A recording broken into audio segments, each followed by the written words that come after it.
Olá pessoal, tudo bem com vocês? Bom, estamos então com o modelo que nós vimos anteriormente dentro do Excel utilizando o What's Best. Então, uma coisa que eu não comentei nos dois modelos anteriores, quando nós vimos esse problema daqui, é o seguinte: observe que aqui nós temos o Dual Value, tanto aqui nas nossas restrições quanto nas nossas variáveis de decisão. O que é o nosso Dual? O Dual são duas coisas. O primeiro é o preço sombra e depois nós temos o custo reduzido. Preço sombra é esse daqui, em relação às nossas restrições. E o nosso custo reduzido é em relação às nossas variáveis de decisão. Primeira coisa é saber como que nós utilizamos, como eu consigo fazer aparecer o dual aqui. Então, para fazer o dual, para colocar o dual, você tem que vir aqui em Advanced, em avançado, e escolher a primeira opção, dual. Para as restrições, primeiro você tem que selecionar a célula onde está a restrição, ou seja, o sinal de menor igual, maior igual. Então você seleciona aqui e depois você seleciona onde você quer salvar essas informações. Selecionei errado aqui, pronto. Então se eu quisesse colocar aqui do lado, ele vai ficar do lado. Eu dou OK e aí ele vai criar.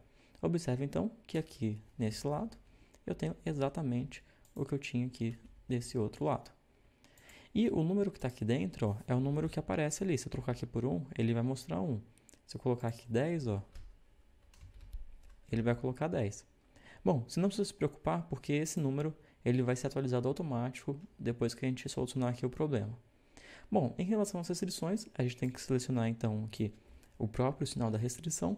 E em relação à nossa variável de decisão, basta selecionar a variável de decisão. Então você vem aqui em Dual, e aí você seleciona as suas próprias variáveis de decisão. E seleciona, obviamente, onde você quer salvar essa informação. Eu simplesmente fiz o que já estava aqui. Então agora a gente já sabe fazer o dual, mas a gente ainda não sabe para que ele serve, o que ele é. Eu vou solucionar o modelo para facilitar um pouco. Então eu vou vir aqui em solucionar. Cliquei para solucionar. Passou algum tempinho e ele já solucionou. Então aqui nós temos exatamente, chegamos nos mesmos resultados. Observe que ele está com entre parênteses, certo? Então, significa um valor negativo. E aqui, ele é um valor, está como um valor positivo. Vamos entender, então, o que funciona cada coisa. Primeiro, vamos aqui no preço sombra. Preço sombra funciona da seguinte maneira. Vamos observar o seguinte. Nós temos aqui as nossas restrições. Duas estão no limite. Essa e essa segunda. E observe que só essas duas tem o preço sombra. Então, a primeira coisa que a gente descobre é o seguinte: a gente só vai ter um preço sombra quando nós estamos no limite da nossa restrição, tá bom? Quando existe uma folga ou um excesso, nesse exemplo aqui nós temos um excesso, por quê? Porque a gente tem mais do que a gente precisaria ter, nós temos um resultado como zero. Bom, então como que a gente consegue interpretar essa informação daqui? Observe que no nutriente C nós temos um preço sombra de 4,55. Isso quer dizer que se a gente diminuísse uma unidade do nosso nutriente C, ou seja, de 5 para 4, ele deveria diminuir para 4,55. Na realidade, nem sempre ele vai diminuir esse 4,55 se você diminuir uma unidade. Mas o exemplo que a gente pode fazer aqui é o seguinte: diminuir uma unidade bem pequena. No caso, a gente vai diminuir 0,01. E aí, nós vamos ver o que vai acontecer. Então, para fazer isso, eu vou copiar esse valor daqui do nosso objetivo. Eu vou colar aqui do lado, para a gente ter como referência. E vou subtrair aqui um do outro. Então, já coloquei aqui com o caso decimal.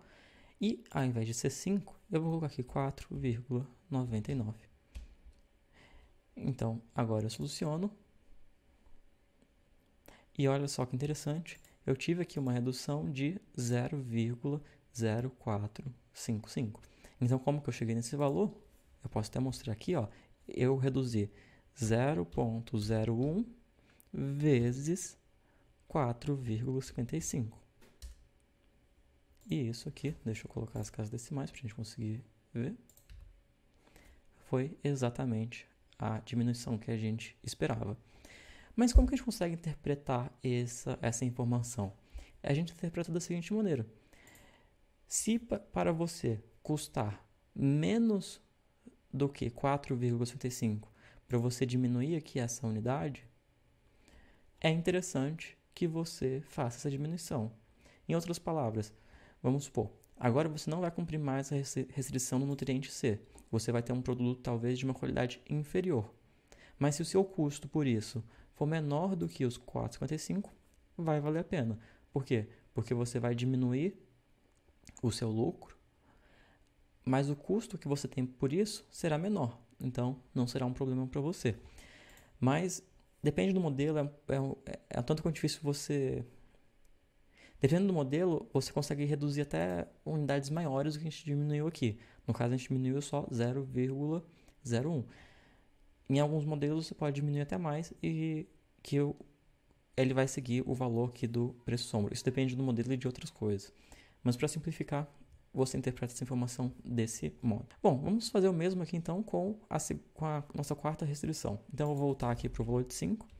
Sempre você pode fazer somente uma alteração de cada vez, tá? Se você quiser fazer várias alterações, 2 alterações ao mesmo tempo, nem sempre vai seguir a lógica aqui, nem sempre vai seguir esse mesmo valor. Mas antes de alterar aqui o valor de baixo, vamos fazer o seguinte. Deixa eu botar 4.9 para ver o que acontece. Então, vou solucionar aqui. Solucionei. E olha, agora ele já está em outro, certo? Porque além do dual, a gente tem quanto a gente pode mudar de cada um. Mas a gente vai ver isso mais na frente, tá? Não se preocupe por enquanto.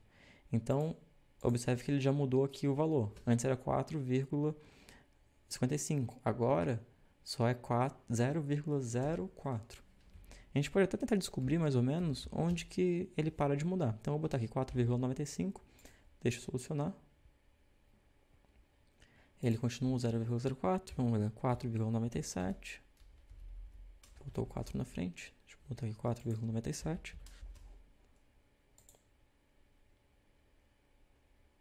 Ó, ele continua, então. Então, para a gente testar aqui, ó, eu até posso botar. Eu diminui 0,03 vezes 4,55. Então, aqui, ó, até 0,3 ele continua a mesma coisa, tá? Então, é assim que se interpreta essa informação. Vamos fazer então aqui com o segundo. Era 21, eu vou colocar então 20,99. Tem que reduzir 0,17. Então, vai ser de 0,1. Vamos ver quanto ele diminuiu. Aqui, ó. Esse 0,17 provavelmente é 0,16. A gente pode até conferir aqui, ó, colocando uma casa a mais. Ó, coloquei uma casa a mais e deu exatamente o que a gente estava esperando. Eu posso até diminuir mais para ver se ele segue. Provavelmente ele não deve seguir, mas vamos ver aqui no nosso exemplo. Ó, que interessante. Aqui eu já reduzi uma unidade e ele seguiu realmente essa diminuição do nosso custo. Observe que antes eu tinha um custo de 48,8 e agora eu tenho um custo total de 48,62. Uma redução aqui de 0,16 centavos por quilo. Então, assim que a gente interpreta essa informação. Posso diminuir mais um, ó, vamos botar 19, vamos ver o que acontece com o resultado. Ó, ele continua seguindo. Vamos botar, não sei, 15, vamos ver aqui. Ele ainda continua seguindo aqui, porque ele mantém aqui o mesmo número. Eu tô olhando por aqui. Bom, mas eu vou voltar aqui então para essa informação. A gente já entendeu então como que funciona o preço sombra. Falta entender então o custo reduzido. O custo reduzido a gente pode interpretar de 2 modos diferentes, diferentes e simultâneos ao mesmo tempo. Meio complicado de entender, mas funciona da seguinte forma. Eu vou solucionar aqui o modelo, para a gente ter a solução inicial. Deixa eu botar uma casa a mais aqui. Nesse, pronto. Então, o nosso custo é de 48,78. E observe que eu só tenho o custo reduzido na nossa variável, que é 0. Nas nossas variáveis que são maiores do que 0, o nosso custo reduzido é 0. E aí eu tenho um custo aqui de custo reduzido de 57,88. Aqui é porque está com um casa a menos, posso até colocar um casa a mais, pronto. E o que significa isso? Significa 2 coisas. A primeira é o seguinte. Observe que o quilo do insumo 4 custa 95. A primeira informação que eu tenho é o seguinte. Se eu quiser que o insumo 4 vale a pena que eu utilize ele, eu tenho que diminuir 57,88 desse 95. Então, 95 menos 57,88, eu tenho que reduzir esse valor para 37,1 para ele valer a pena para eu começar a utilizar ele. Vamos fazer o teste? Eu vou fazer o seguinte, eu vou botar 38. Então agora é para ele continuar não utilizando. Vou solucionar aqui o nosso modelo. Solucionei e olha só que interessante. Eu solucionei e ele já diminuiu aqui o valor. Deixa eu deixar aqui até associado essa célula com o nosso custo. Ó, ele está falando que tem que ser 37,11. É exatamente a mesma coisa que nós tínhamos antes. Eu vou diminuir mais ainda. Vou botar então 37,50. É para ele não funcionar ainda. Vou vir aqui. Ó, ele fala que eu tenho que diminuir para 37,1. Então está continuando com a mesma informação que a gente tinha antes. Eu vou até colocar mais uma casa aqui para a gente saber exatamente o valor que a gente tem que diminuir. Então está aqui 37,12. Eu vou botar 37,12. Mas mesmo assim, ele não vai solucionar. Por quê? Porque além desse 12, tem mais casa decimal. Então eu tenho que diminuir aqui praticamente um número próximo de zero. Lembra que eu falei que o número que apresenta aqui é o mesmo número que está aqui dentro? Ó? Então, eu ainda tenho que diminuir 0,001979 e assim por diante. Então, para simplificar, eu vou colocar 37,11. Agora sim, quando eu solucionar o modelo agora, ele precisa retornar uma solução. Então, vou colocar aqui agora. Olha só, e nessa solução agora, ele incluiu o insumo de número 4. Bem interessante, né? Então, se eu colocar qualquer outro valor aqui abaixo desse, ele vai começar a ser aceito também. Se eu colocar aqui 35, 30, qualquer outro valor. E observe que agora nós temos aqui um insumo, o de número 1, que está com um custo reduzido de zero. Ele não está zero, mas está quase zero. Então, o que significa quando nós temos uma variável com zero com um custo reduzido de zero? Isso significa que nós temos um modelo com mais de uma solução ótima. Então, existe uma solução ótima aqui, que nós temos o insumo de número 1. Existem várias soluções que levam a esse mesmo custo daqui de 48,78, que é o que nós vimos antes. Quando essa variável aqui era lá os 95, vou solucionar aqui, ó, o custo era o mesmo. Só que antes nós utilizávamos esse daqui.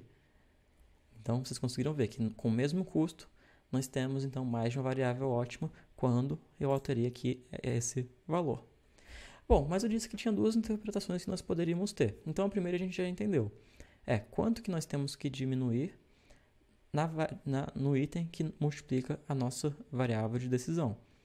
Então, o peso aqui multiplica o custo, para definir o nosso custo. Eu tinha que reduzir, então, para 37,12, que foi o que a gente fez. A gente botou 37,11 e ele chegou na solução ótima que utiliza esse insumo daqui, mantendo o mesmo valor da solução ótima.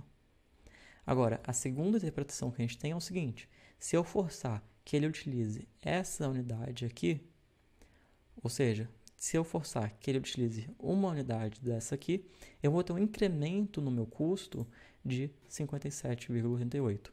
Então, para fazer o teste, é bem simples. Eu vou simplesmente botar uma nova restrição aqui, de maior ou igual. Vou colocar aqui na nossa porcentagem. Vou colocar aqui, então, quanto que a gente vai forçar que ele use. Eu vou colocar aqui em porcentagem, para facilitar a visualização. Eu vou botar que ele tem que usar 1%. 1%. Então, ele tem que usar 1% desse daqui. Vamos ver então aqui qual que foi o incremento no nosso custo. Eu já adianto, o nosso incremento do nosso custo tem que ser 1%, então é 0,01 vezes 57,88. Então, o nosso incremento no custo tem que ser esse valor daqui. Vamos solucionar o nosso modelo. E olha só que interessante, nós chegamos aqui no mesmo valor. Bom, não é no mesmo valor porque a gente vê aqui que tem uma casa decimal que no solução ótima está com 2 e aqui está com 0. Isso é justamente porque aquele valor lá de 57,88 vale simplesmente para o próximo ponto que está ali. Então, quando você faz uma alteração já de 1%, existe essa diferença. Talvez, se eu colocasse aqui 0,1%, ele se aproxime mais ainda. Ó. Ele ainda está com uma certa... Eu tenho que alterar aqui. Pronto. E vamos botar até mais uma casa decimal para ver o que aconteceu. Ah, eu já entendi. Na realidade, ele deve estar com o mesmo resultado. O que acontece é o seguinte. Eu vou voltar aqui com o que nós tínhamos antes. Vou solucionar. E o que acontece, na realidade, é que eu não considerei todas as casas que tinham aqui, ó. Então, deixa eu copiar tudo isso. E aí eu vou colocar isso aqui. Agora sim a gente deve ter o mesmo valor. Então, eu vou solucionar aqui com 1% de novo. Deixa eu alterar aqui com 1%. Deixa eu fazer o seguinte, eu vou até alterar aqui, ó, para puxar dessa célula, que aí já é automático. Pronto, ó. Então agora a gente está com todas as casas. Pronto, ó. Então antes não estava com a mesma casa porque eu não tinha colocado todas as casas lá. Então essa diferença que estava dando aquela diferença. Vamos ver até quanto a gente consegue alterar e ele mantém lá. Vamos ver 5% se ele mantém a mesma coisa. Ó, 5% mantém. Vamos ver até quanto. Depois a gente vai ver quanto que a gente pode alterar sem ter que fazer um teste, tentativa e erro. Mas a gente vai ver isso um pouquinho mais na frente. Ó, com 20% ele já começa a dar uma diferença. Vamos ver com 15%. Ó, com 15% continua a mesma coisa. Bom, então esse valor que a gente consegue ver, lembre, ele vale exatamente para o que está do lado ali, por o número que está do lado, tá? Se você fizer grandes alterações, não necessariamente ele vai seguir. Mas então, depois a gente vai ter uma oportunidade para ver mais informações sobre quanto que a gente pode alterar e ele manter o preço reduzido ou o custo reduzido do valor que é informado no nosso modelo. Lembrando, sempre que você faz esse recálculo, os valores mudam, tá? Então, se você alterar uma variável, todos os valores ali vão mudar. Então, seus custos reduzidos e preços sombras vão ser novos. Bom, outros vídeos como esse você encontra aqui no canal e no site sudocontrol.com.br. Não se esqueça de deixar suas dicas e sugestões para os próximos vídeos aqui nos comentários. Eu te conto em breve, abraços e até mais. Tchau, tchau.